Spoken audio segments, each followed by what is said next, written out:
Je voulais te demander si je suis enfin passé au full body avec ta propagande. C'est vrai, j'ai fait une propagande, je suis désolé.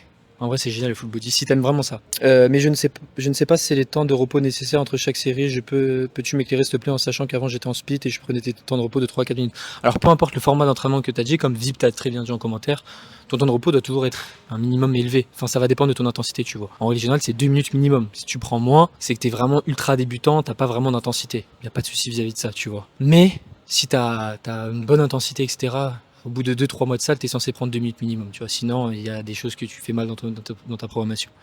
Et ça, encore une fois, ça va peu importe le programme d'entraînement que tu fais. Si tu avais l'habitude de prendre 3 minutes sur ton pec fly, tu prends 3 minutes sur ton pec fly, que ça soit un full body, un upper lower, un push pull leg, ce que tu veux, tu vois ce que je veux dire. Donc voilà, mon bœuf, c'est tout. C'est tout. C'est tout. C'est tout. C'est tout. C'est tout. C'est tout. C'est tout. C'est tout. C'est tout. Mais prenez un temps de repos long, s'il vous plaît, les gars.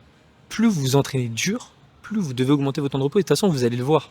Si sur votre deuxième série, vous chutez en termes de performance, que ça soit en charge ou en répétition, t'es explosé, c'est que ton temps de repos avant, il n'était pas assez important, tu vois.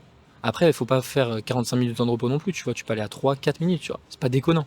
Enfin, 4 minutes, ça va dépendre du type d'exercice, mais 3 minutes, c'est très bien en règle générale, tu vois.